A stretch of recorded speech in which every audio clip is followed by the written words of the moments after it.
We have explained often enough why we're doing this series. We have reiterated the importance of reading and writing, the significance of creativity in our life, and the importance of the human imagination in society. Now, we have been doing this in order to become a counterforce to the trends of illiteracy that we see in the contemporary world.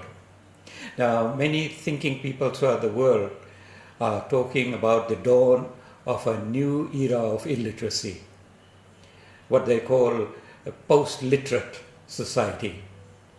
Now, I want to define illiteracy more carefully here. Now, there are two kinds of illiteracy that we are concerned with. One is the illiteracy that we all know about. All societies in the world have been illiterate at some stage or the other, and there are still a lot of people in the world who are still literate or semi-literate. Now, these earlier societies, although they were illiterate, they still had a literature. And I think it is necessary to regard these societies as non-literate or pre-literate rather than illiterate, because they were very literate in their own culture and their own literature. Now, the literature that these people had was preserved in their folklore, in their myths, in their legends, in their folk tales, epics, and the dances and dramas that they did all helped to communicate the values of the culture and the way of life of the people. And this was passed on to the next generation. So it is not right to say that these people did not have a literature. They had a literature. It is the oral form of literature.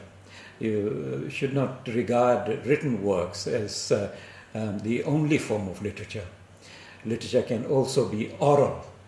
And the earlier societies had very powerful oral literature. In the Pacific, there is still oral literature which is well preserved, although written literature is now coming into many of the island states of the South Pacific. Now, I want to talk about a different kind of illiteracy. Now, this illiteracy is associated with the age of the new media. Now, in this new age of modern technology, modern media, people can read and write. They can read and write, but they choose not to. They choose not to spell words fully.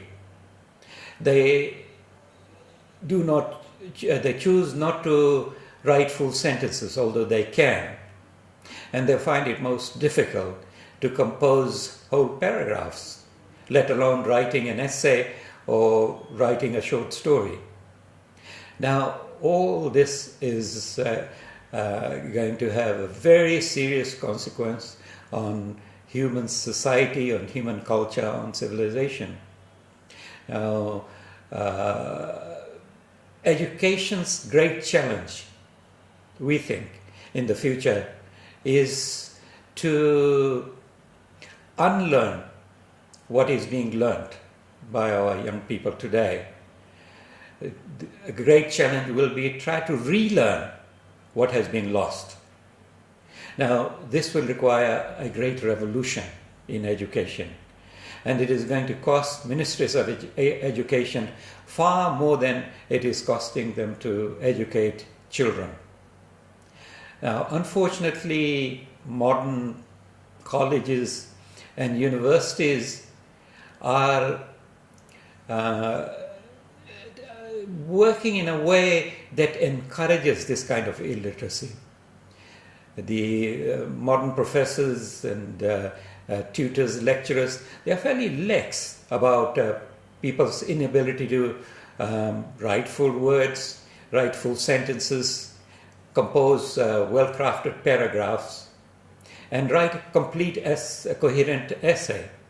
This is being done because educational has become highly commercialized, and every opportunity is taken in order to keep the students who go on paying the fee and keep the institution going and the professors and the lecturers paid.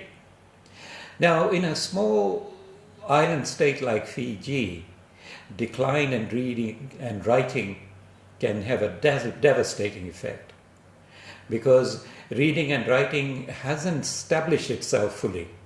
Higher learning hasn't established itself fully, and sensibilities have not been formed and refined at this stage, and the human imagination hasn't really taken off, because the literatures that are being developed in the small island states like Fiji is still in an early stage. And for that literature to grow and develop, reading and writing will have to be encouraged more vigorously. And if these activities suddenly decline in small island state, and they enter into the modern illiterate, post-literate culture, I think it spells dooms. It spells doom for these societies. Now, literature has a very critical role in the new technological age. It has the role of keeping human values alive.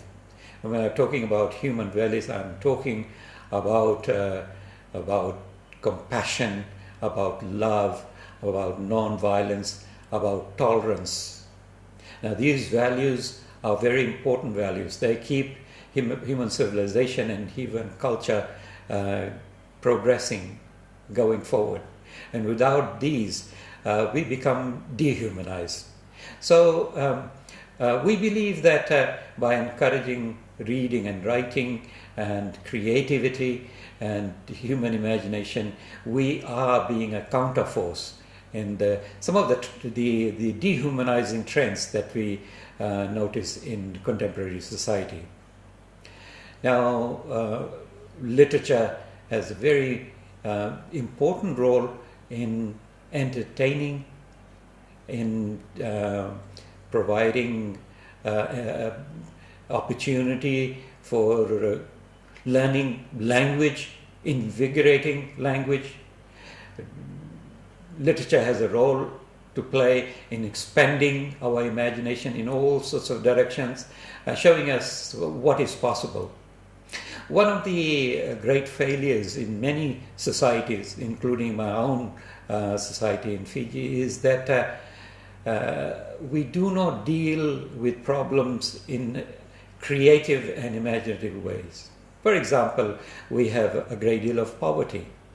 Now, our population is small, but if our leadership and governments begin to think creatively and to think imaginatively, that poverty can be eradicated very quickly. But because we do not exercise creativity, because we do not use our imagination, we are unable to tackle a very important problem, which is disrupting the whole society, the increasing poverty. Now, we know there are exponents of the new media who take on the view that McLuhan had once asserted that technologies are there for human beings to employ. Human beings sharpen technology, sharpen the media, and in turn, media defines human beings, defines human life. And in the end, human beings will find other forms of media which will take life forward. Now, we believe that this is working in an unknown territory, working in the dark. And we do not know what kind of future the new illiteracy will lead to. We believe that literature should be preserved, should be promoted, should be encouraged, and in order for literature to play the kind of role we say it should play as an alternative site of promoting human values and human culture, reading and writing, writers, readers, and books must continue to play an important role in the evolution of the human spirit.